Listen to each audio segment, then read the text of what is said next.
कह रहे थे जो भी होगी हमसे आपकी मदद करेंगे, बोला था। मदद करने की बात उन्होंने बोली थी उन्होंने, तो उन्होंने किस तरह की मदद कुछ कहा? और कुछ नहीं कहा। ये कही जो भी है हमारे लायक उसकी हम आपकी मदद कर सकते हैं, ये कहा था। ऐसे बुरे वक्त में जिस तरीके के दुख का पहाड़ टूटा हुआ है आपके ऊपर, राहुल गांधी के पहुंचने से थोड़ी बहुत ढाढ़स मिला?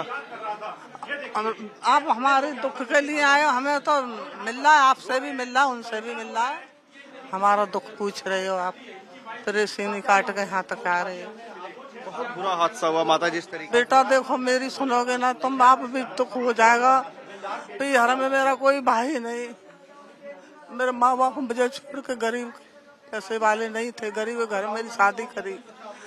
ये मैंने अपने बच्चे 5 बेटियां 3 बेटे, तुम और की मजदूरी कर कर के मैंने अपने पाले कि मेरी आस औलाद बड़ी हो जाएगी, मुझे सुख मिलेगा। मैंने 2 बच्चे पढ़ाए, एक बेटी एक बेटा पढ़ते। ये बताइए कि क्या आपको लगता है कि अगर जो नारायण शाकाहारी जो बाबा हैं, अगर वो वहाँ पे सही तरीके से कोऑर्डिनेशन अगर उनका होता, अगर पुलिस मैनेजमेंट जो आयोजन करता है, तो इस तरह के हादसे नहीं होते? नहीं होता। अगर भगवान होते तो कुछ कर सकते। वो विश्वास हमें इतना है कि मेरी नजर में अब वो भगवान है, भगवान नहीं है। वो भगवान नहीं है। जो भगवान को क्या नहीं पता होता, भगवान को तो सब पता होता है क्या क्या हो रहा है, तो उसे रोक भी सकते। ये बताइए कि राहुल गांधी से अभी जब उनकी आपकी मुलाकात हुई, हमने पहले भी आपसे बात किया, राहुल गांधी ने क्या कुछ कहा?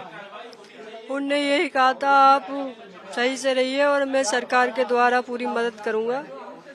हादसे के बारे में पूछा ऐसा कैसे हो गया, मैंने बताया सर जब समापन हुआ वहाँ से गाड़ी निकली, प्रशासन नहीं था, उसकी डील की वजह से जनता सारी उसकी दूर लेने के कारण तो एकदम रेला। ऐसा कभी नहीं हुआ जो प्रशासन की डील से हुआ है सब कुछ।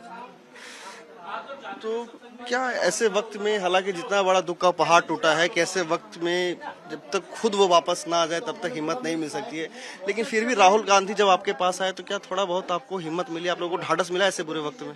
सर अब कोई भी आ जाए मगर मेरे भाभी भतीजा तो नहीं आएगा, मैं कैसे उनसे सब्र करूं। मेरा भतीजा भी बच रहता है, मेरी भाभी एक तो बच रहता। अब सबसे 4 लड़कियों के बाद हुआ था, इतना लड़ना था बेटा मेरा, अब कुछ भी नहीं है। और सबसे बड़ी बात यह, अगर भोले बाबा ते शक्ति थी तो कुछ तो करते। हजारों की जनता इतनी मर गई, उसके बाद में अगर भगवान नहीं थे फोन के द्वारा पहुंचते, मेडिकल में पहुंचते कि मेरे भक्त आज मेरी आँच लगा के आए, आज वो इनके परिवार उजड़ गए, तो वो कैसे सब्र करेंगे। आज क्या इस घटना के जिम्मेदार बाबा को मानते हैं, जिन परिजनों को आपने खोया है? बाबा की बहुत डील है इसमें। बाबा अपने आते हैं तो अपनी सुरक्षा से गाड़ी को लेके आते हैं अपने साथ। जनता की कभी सोचा उनने कि मेरी इतनी जनता आएगी, इसका कोई शासन मतलब प्रशासन को लगाना चाहिए। जब उनको पता है एक बार का प्रोग्राम तो नहीं था, प्रशासन को लगाना चाहिए ना, जो अपने लिए इतनी सुविधा कर सकते हैं। ये बताइए कि जिस तरह के हादसा हुआ है, क्या बाबा की तरफ से या उन्होंने कुछ संपर्क आप लोगों से करने की कोशिश की, जो आप लोग भक्त थे और अपने परिजनों को खोया? नहीं, कुछ नहीं, अभी तक कोई वो नहीं है उनका, किसी से नहीं की। आप क्या चाहती हैं? मैं तो यही चाहती हूँ अगर वो भगवान होता तो इतनी लोगों की मौत गई है तो कुछ तो करते, वो आशीर्वाद देते या किसी की जान बचा दे तो मैं मान जाती कि हाँ भगवान है। जब उसने ये भी तक नहीं देखा, कोई प्रेमी होता वो भी वापस आया था, उसने लौट के नहीं देखा कि मेरे भक्त मेरे हाथ चरणों में इतनी जनता मर गई, वो भी पैरों से कूद कूद कर मर गई। मैं कैसे सब्र करूँ अपने बच्चे का। मेरा भतीजा अकेला ही था, 4 लड़कियों में दुआ था, 4 बेटियों के बाद में। अब तो मेरी भाभी भी नहीं रही ना बेटा रहा।